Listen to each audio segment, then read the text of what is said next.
Hello friends, welcome to my channel. So in this video we are going to discuss about William Empson and his important works. William Empson, he is a well-known critic and he has a great influence on modern poetry of criticism. So let's start the video now. William Empson, he is also known as Sir William Empson. He was born on September 27, 1906 at Howden, Yorkshire in England. He died on April 15, 1984 at London in England, right? He was an English critic and a poet known for his immense influence on 20th century literary criticism and for his rational metaphysical poetry. तो वो एक English critic थे और एक poet थे जिनका metaphysical poetry और जो तर्क संगत रैशनल पोइट्री है उस पर 20th सेंचुरी के लिटरेरी क्रिटिसिज्म पर बहुत प्रभाव पड़ा। यानी कि ये 20th सेंचुरी के ही एक क्रिटिक थे और 20th सेंचुरी की जो लिटरेरी क्रिटिसिज्म थी, ठीक है, और उस पर इनकी जो रैशनल पोइट्री थी, तर्क संगत पोइट्री थी और मेटाफिजिकल पोइट्री जो थी इनकी जो भी विचार थे इस पोइट्री को लेकर, उसका लिटरेरी क्रिटिसिज्म पर बहुत ज़्यादा प्रभाव पड़ा, इसलिए ये बहुत प्रसिद्ध हुए as a critic. Empson's aim in his clues analysis is not to identify the one right meaning but to explore the expanding possibilities of alternate, multiple and simultaneous meanings. Empson का एम क्या था as a literary critic कि वो poetry में क्या ढूंढते थे, ठीक है. His close analysis is not to identify the one right meaning. कि उनका ये मकसद नहीं था कि वो पोइट्री को पढ़ के, जैसे पोइट्री में बहुत सारे वर्ड्स होते हैं जो कॉम्प्लेक्स होते हैं, ठीक है, जिसके बारे में हमें पता नहीं होता, वो वर्ड काफ़ी एम्बिगुअस होते हैं, यानी कि एक वर्ड के बहुत सारी मीनिंग्स निकल रहे होते हैं. तो उनका ये नहीं था कि उन वर्ड्स को हम एनालिसिस करके, ठीक है, एक खास उस वर्ड का मीनिंग निकाले. नहीं, वो चाहते थे कि इस वर्ड के जो भी एम्बिगुअस और डिफ़िकल्ट वर्ड है और ज़्यादा मीनिंग्स निकाल के पोइट्री को हम और अच्छे से समझें, ठीक है. But to explore the expanding possibilities of alternate, multiple and simultaneous meanings, कि और उस वर्ड को, जो डिफ़िकल्ट वर्ड हैं या वर्ड्स हैं, उनको और ज़्यादा जो उनकी एक्सपेंडिंग पॉसिबिलिटीज़ हैं कि और क्या क्या वर्ड के मीनिंग निकलते हैं, चाहे वो अल्टरनेट वर्ड के मीनिंग्स हों या मल्टीपल मीनिंग्स हों या साइमल्टेनियस मीनिंग्स हों उसके, तो उसके बारे में वो बहुत ज़्यादा एनालाइज करते थे और पोइट्री को और अच्छे तरीके से समझने की कोशिश करते थे. और वो यही चीज़ अपनी बुक जो है 7 टाइप्स ऑफ एम्बिग्विटीज़, उसमें वो समझाना चाहते हैं. और ये बुक उनकी बहुत ज़्यादा पॉपुलर हुई थी, फेमस हुई थी और सभी क्रिटिक्स ने उनको इसके लिए बहुत सराहा था, ठीक है. फॉर एग्जाम्पल ये देखिए, एक एग्जाम्पल लिए मैंने एम्बिगुअस और इसको आप डबल मीनिंग कह सकते हैं, ठीक है, डेजर्ट वर्ड को लेकर. जैसे हम कहते हैं देयर इज़ अ डेजर्ट, तो डेजर्ट एक स्वीडिश होती है. There is a desert, so desert एक हॉट और ड्राई प्लेस भी होता है, ठीक है, लेकिन स्पेलिंग का डिफरेंस है, बोलने में सेम ही है डेजर्ट और डेजर्ट. यहाँ पर अगर आपको लिखा हुआ मिल जाए डेजर्ट तो आप समझ जाओ कि एक स्वीडिश की बात हो रही है. अगर लिखा हुआ नहीं है, किसी ने वैसे ही बोला है आपको कि देयर इज़ अ डेजर्ट, ठीक है, तो आप समझ नहीं पाओगे कि वो डेजर्ट स्वीडिश थी या फिर हॉट और ड्राई प्लेस था, कोई रेगिस्तान था, ठीक है, तो आप नहीं समझ पाओगे इसको. तो इसी को ही वो एनालाइज करते हैं और हमें अंडरस्टैंडिंग करवाते हैं पोइट्री की या किसी भी क्रिएटिव थिंग की, किसी लिटरेचर की इन द राइट पर्सपेक्टिव. और वो यही चाहते हैं कि एक वर्ड के बहुत सारे मीनिंग्स हो सकते हैं और हम एज ए रीडर और ज़्यादा अच्छी तरह अपनी रीडिंग को एक्सपेंड कर सकते हैं, अपनी अंडरस्टैंडिंग को एक्सपेंड कर सकते हैं और ज़्यादा नॉलेज इसकी ले सकते हैं. अब इनकी बुक जो है ये बहुत इंपॉर्टेंट रही है, 7 टाइप्स ऑफ एम्बिग्विटी. उसके बारे में बात कर लेते हैं, ठीक है। तो ये बुक है 7 टाइप्स ऑफ एम्बिग्विटी, और इस बुक का फुल नेम क्या है, 7 types of ambiguity, a study of its effect on English words. तो ये इसका सब टाइटल है, अ study of its effect on English words. तो कई बार क्वेश्चन आ जाता होता है एग्जाम में आपको कि इस बुक का सब टाइटल बताइए। So it is a critical work by William Empson published in 1930। तो ये क्रिटिकल वर्क है जो 1930 में पब्लिश हुई थी। तो इसमें उन्होंने 7 तरह की एम्बिग्विटीज़ बताई हुई हैं कि जैसे एक कोई वर्ड है कि उसके आप अलग अलग मीनिंग्स कैसे निकाल सकते हो, किस सेंस में निकाल सकते हो, और क्या तरीका है उसका। तो 7 तरह के तरीके उन्होंने इस बुक में बताए हुए हैं। And revised in 1947 and 1953। तो ये 2 बार बुक रिवाइज हो चुकी हुई है, 97 में, 1947 में एंड 1953 में। The book was influential as one of the foundations of the school of literary theory known as new criticism. तो इस बुक का जो न्यू क्रिटिसिज्म की लिटरेरी थ्योरी है, जिसके बारे में हम अच्छे से जानते हैं, उस पर इसका बहुत प्रभाव पड़ा था, ठीक है। जो न्यू क्रिटिसिज्म के क्रिटिक्स थे, उन्होंने इनकी ये बुक जो थी 7 टाइप्स ऑफ एम्बिग्विटीज, इसको बहुत सराहा था। ये बहुत प्रेज वर्थी पोएम एक बुक थी। In 7 types of ambiguity, Emerson sought to enhance the reader's understanding of a poem by isolating the linguistic properties of the text. तो इस बुक में एम्पसन जो हैं वो क्या सॉर्ट करते हैं, ठीक है, वो क्या ढूंढने की कोशिश करते हैं, to enhance the readers understanding of a poem by isolating, कि रीडर की और ज़्यादा अंडरस्टैंडिंग हो सके किसी पोएम के बारे में, आइसोलेट करके इसके लिंग्विस्टिक प्रॉपर्टीज ऑफ टेक्स्ट, कि इस वो जो भी पोएम होगी उसकी जो लिंग्विस्टिक प्रॉपर्टीज हैं, कि जो भी उस वर्ड्स यूज़ किए गए हैं उसमें डिफ़िकल्ट वर्ड्स, उससे अलग होकर, ठीक है, पोएम की अंडरस्टैंडिंग की जाए। उसके जो डिफ़िकल्ट वर्ड्स हैं उसमें सिर्फ एक ही मीनिंग निकाल कर उसको अंडरस्टैंड ना किया जाए, बल्कि उनको और मीनिंग के साथ भी जोड़ कर देखा जाए कि इस पोएम के और क्या मीनिंग्स निकलते हैं। He suggested that the words or references in the poem are often ambiguous. उन्होंने यही सजेस्ट किया कि जो वर्ड्स होते हैं या रेफरेंसेस होती हैं किसी पोएम की, वो हमेशा ही अक्सर एम्बिगुअस होती हैं। एम्बिगुअस मतलब कि उनके डबल मीनिंग निकल रहे होते हैं या ज़्यादा मीनिंग्स भी हो सकती हैं, जटिल होती है वो। एंड इफ़ प्रेजेंटेड कोहेरेंटली, अगर उसको कोहेरेंटली यानी कि सीक्वेंस वाइज प्रेजेंट किया जाए उस पोएम को, to carry multiple meanings that can enrich a readers appreciation of the work. और अगर हम उनको सीक्वेंस वाइज देखें उन वर्ड के मीनिंग को, तो बहुत सारे मीनिंग्स जो हैं उस पोएम के निकल सकते हैं, जो एनरिच करते हैं, बढ़ाते हैं किसी भी रीडर के एप्रिसिएशन ऑफ द वर्क। यानी कि कोई भी रीडर जो है उस वर्क को, उस पोइट्री के वर्क को और ज़्यादा अप्रिशिएट करता है, पसंद करता है, अगर उसको और ज़्यादा अंडरस्टैंडिंग हो उस पोएम के बारे में, उन वर्ड्स के मीनिंग को जानकर। He argued that the complexities of cognitive and tonal meanings in the poetry form the basis of the reader's emotional response.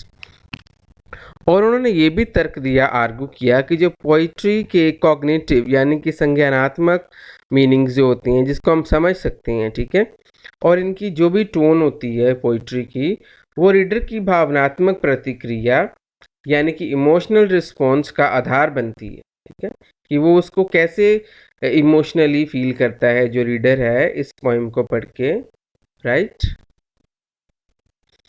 आगे बात कर लेते हैं, इनकी एक बुक आई थी, ठीक है, क्रिटिकल बुक, मिल्टन्स गॉड, ठीक है, ये पब्लिश हुई थी 1961 में। Empson's Milton's God is often described as a sustained attack on Christianity. तो ये क्रिश्चियनिटी पर, क्रिश्चियन के जो धर्म है उस पर एक अटैक था, ठीक है।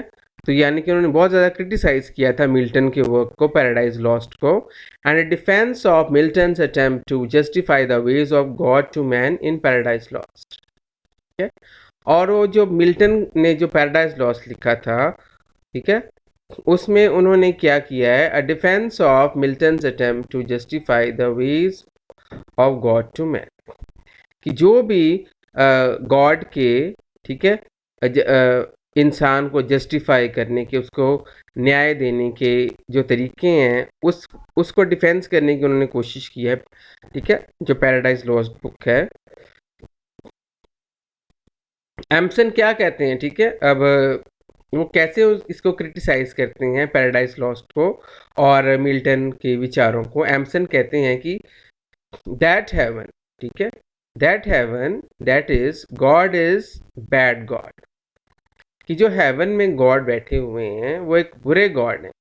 ही produces a list of moments where God seems a very bad God. तो उन्होंने ना कुछ मोमेंट्स बताए हैं उन्होंने, ये मैंने बहुत शॉर्ट में आपको बता रहा हूँ, आपको पूरी कंप्लीट ये पोएम नहीं है, ठीक है। तो वो क्या कहते हैं कि कुछ ऐसे मोमेंट्स है, लम्हे हैं, जिससे पता चलता है हमें कि गॉड जो है बहुत बुरा गॉड है। कैसे? उसने खुद अपने आप को बुरा बनाया हुआ है। God rules heaven badly, God बुरी तरह रूल कर रहा है हेवन पे, स्वर्ग पर। God produces a heaven in which a third of population rebels against him, not a good sign. कहते हैं कि गॉड ने ही हेवन, स्वर्ग को बनाया है, और उसके जो 1/3 पॉपुलेशन है हेवन, जो स्वर्ग में रहती है, वही गॉड के खिलाफ हो गई है, वही गॉड का विरोध कर रही है। तो ये गुड साइन नहीं है, ये कोई अच्छी बात थोड़ी है। God produces a heaven in which Saturn, ठीक है, सैटर्न पता ही है आपको, जो शैतान है उसमें जो डेविल्स हैं, एंड प्रिज्यूमबली अदर डेविल्स। तो गॉड ने ही हेवन बनाया है जिसमें सैटर्न रहता है और भी बहुत सारे डेविल्स रहते हैं। ऑबिक्यूजली, ठीक है, obsequiously and slavishly worship him। obsequiously का मीनिंग होता है कि जैसे कि सेवा करना और ओबीडिएंट होना, और स्लेविशली होता है कि एक गुलामी से उसकी पूजा करना। तो ये सारे डेविल्स क्या कर रहे हैं, गॉड की पूजा करते हैं इसी तरह से, लेकिन अंदर ही अंदर क्या कर रहे हैं, गॉड को कंस्पायर कर रहे हैं, खिलाफ साजिश कर रहे हैं कि गॉड को हम उसकी गद्दी से उतार दें नीचे, ओवरथ्रो कर दें, और खुद जो है शासन करें, खुद गॉड बन जाए। While secretly wishing to overthrow him, और सीक्रेटली वो क्या कर रहे हैं, गॉड के खिलाफ साजिश रच रहे हैं और गॉड को ओवरथ्रो करना चाहते हैं और खुद राज करना चाहते हैं स्वर्ग पर। तो ऐसे गॉड को वो क्रिटिसाइज कर रहे हैं, ठीक है। और मिल्टन की यही बुक पैराडाइज लॉस्ट को वो काफ़ी क्रिटिसाइज करते हैं, उनके जो गॉड के जो वेज हैं, जो तरीके हैं, ठीक है। तो यही इसकी थीम है, justify the ways of God to man, क्या है, उसको डिफेंस करने की कोशिश करते हैं, और ये एक अटैक है क्रिश्चियनिटी पर, ठीक है। तो ये मेन थीम्स हैं इनकी, इस बुक की, मिल्टन्स गॉड पोएम। आगे इनकी एक बुक है the face of the Buddha, started writing in 1931 and first published in 2016। तो ये इनकी एक बुक थी, इन्होंने 1931 में लिखनी शुरू की थी, लेकिन unfortunately the book was lost. So after that he found that book and started writing again। Emerson was fascinated by the Buddhist sculptures of ancient Japan and spent the years that followed in search of similar examples all over Korea, China, Cambodia, Burma, India, and Ceylon, as well as in the great museums of the West। तो एमसन बहुत ज़्यादा fascinated हुए थे, प्रभावित हुए थे Buddhist sculptures को लेकर, ठीक है, जो बुद्ध के स्कल्पचर्स बने हुए हैं, ठीक है। आप कह सकते हैं कि जो बुद्ध धर्म के मंदिर हैं या उनकी मूर्तियां हैं, ठीक है, जो एशियन जापान में हमें मिलती हैं, उन्होंने काफ़ी साल वहाँ पे बिताए थे, और इन्हीं मूर्तियों की और मंदिरों की उन्होंने सर्च की थी, कोरिया, चाइना, कंबोडिया, बर्मा और इंडिया में, और साइलोन में, और म्यूजियम्स में जो वेस्ट में हैं, ठीक है। तो इसी पर ही उन्होंने ये बुक लिखी थी अपने एक्सपीरियंस के बेस्ड पर। The book provides an engaging record of Empson's reactions to the cultures and artworks he encountered during his travels। तो इस बुक में हमें क्या मिलता है पढ़ के, कि उन्होंने रिकॉर्ड बनाया हुआ है कि वो क्या फील करते थे बुद्ध धर्म के कल्चर को लेकर, आर्ट वर्क्स को लेकर, ठीक है, जो उन्होंने अपने ट्रैवल के दौरान देखा, एक्सपीरियंस किया उसको। and presents experimental theories about Buddhist art that many authorities of today have found to be remarkably persistent. ठीक है, और उन्होंने अपना एक एक्सपेरिमेंटल थ्योरी लिखी है इसी बुक में बुद्ध आर्ट को लेकर, ठीक है, बुद्धिस्ट आर्ट को लेकर। और आज जो अथॉरिटीज़ हैं, यानी कि जो भी अथॉरिटीज़ हैं या पीपल हैं, लोग हैं, वो आज भी इसको रिमार्केबल यानी कि बहुत अद्भुत ढंग से इसको पसंद करते हैं, इनकी इस लिखी हुई बुक को। It also cast important new light on Empson's other works, तो इससे हमें एम्पसन के दूसरे वर्क्स के बारे में भी पता चलता है। Highlighting in particular the अफिनिटीज of his thinking with that of the religious and philosophical tradition of Asia. तो एशिया की जो भी धार्मिक और फिलोसॉफिकल ट्रेडिशंस थी, जो परंपराएं थी, उनको वो हाईलाइट करते हैं और उनके लिए अपना इंटरेस्ट दिखाते हैं एम्पसन जी, ठीक है। और अपनी पोएम्स के बारे में देखिए उन्होंने क्या बताना चाहते हैं हमें, उनकी पोएम्स को पढ़ के हमें क्या पता चलता है। Empson's poems are clever, learned, dry, ethereal, ठीक है। एथरियल का मीनिंग होता है हेवनली, यानी कि स्वर्ग के जैसी, यानी कि बहुत ही सुंदर है उनकी लिखी हुई पोइट्री। एंड टेक्निकल, वर्चुओसी, टेक्निकली तौर पर, तकनीकी तौर पर ये वर्चुओजिक है, यानी कि काफ़ी बहुत अच्छी हैं। वर्चुओजिक का मीनिंग है कि प्रेज वर्दी हैं, बहुत अच्छी हैं। Not wholly dissimilar to his critical work, ठीक है, क्योंकि क्रिटिकल वर्क के तरह नहीं है, इनमें अलग चीज़ है, ठीक है। तो बहुत अच्छी पोएम्स हैं इनकी, तो ये सभी उनकी प्रेज में ही लिखे हुए वर्ड्स हैं।